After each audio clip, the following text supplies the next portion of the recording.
And just like that, we have a brand new ninja. What's up, everybody? It's your boy Pain, because everybody's shouting out Pain. That is correct. We have the brand new Chinese ninja Gaara, the one-tail Jinchuriki, or in this case, it's the it's Gaara in his kind of half Shikaku form, where you can it's still him, but he gains kind of like the one Shikaku hand, tail, and slowly kind of morphing into Shikaku. But yeah, he is the brand new ninja. He is an assaulter, so my guess was correct. Let's check him out. So we have his talent: increased massive agility and force by percentage. Naturally has 83% speed, 75% damage rate, and 50% avoid injury rate.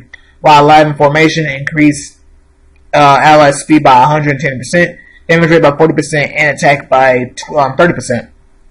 Reduce enemies' defense by 30%, increase own attack by 10%, has an S crit plus 45%. When attacked, 24% chance to activate shield of the crane to increase own defense by 100% for 1 round, 8% chance to chaos oneself for 1 round, and ignores 50% enemy CC and 150 reflect, immune to wind bound, fear reduction, and death seed. So just by looking at it here, his talent is very offensive. So let's break it down. The increased speed is higher than what assaulters have on them, because usually the supports are the ones that are going to have that high number of increase for the speed, and this assaulters will have the either decrease or the low kind of amount of an increase for the speed. But I mean, I could be wrong, because I think the last assaulter, Hiroko, or either him or someone else, probably has equal amount of speed increase for everybody. So I could be wrong on that, but I like that. Damage rate and attack increase, I like that. Reducing enemies' defenses, I like that. And then his own attack goes up by 10% when he's so that's pretty cool as well. Then the S crit is 100% chance for it to activate in PvP, and then 25% chance to activate in PvE. So S crit, I'm assuming it does way more damage. So I'm assuming with that 45%, it's a 45% extra damage whenever you do land a crit, or more so increase your chances of causing a crit. So you basically saying, because in PvE you don't see a lot of crits. With this S crit for him, you're gonna see it a lot more, or a higher chance of actually seeing it. The shield of the crane, just giving something its own unique name, but it being exactly what Sasuke has. He increases his own defense for 1 round whenever he gets attacked, so that's cool. The chaos himself by 8% is very unique and it's interesting.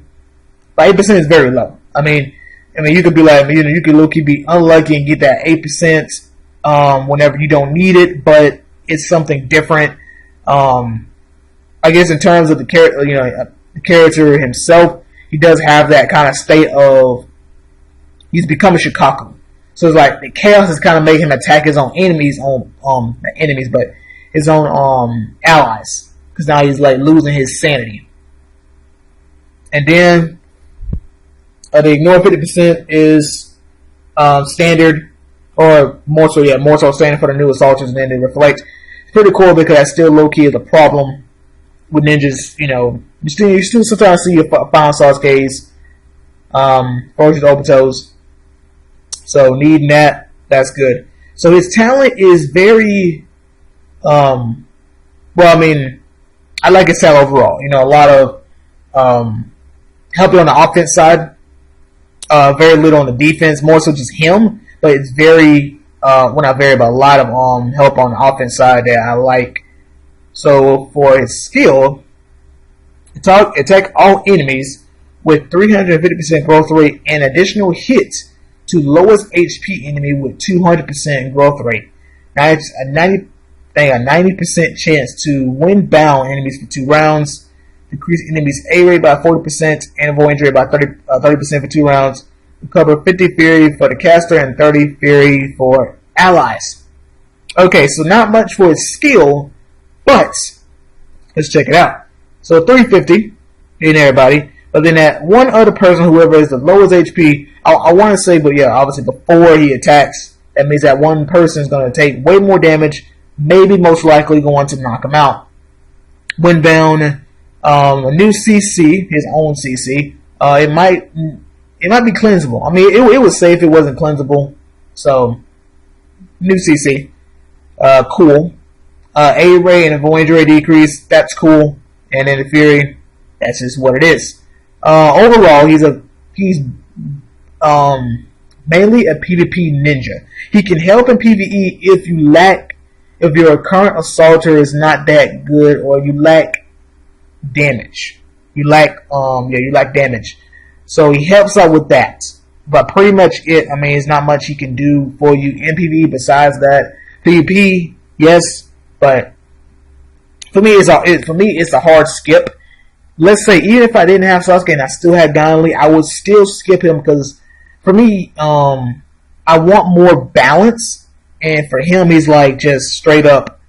I make myself strong. I make everybody else stronger, but it's not. It's like for me, I like to see like DLTs. I mean, you got the CCs.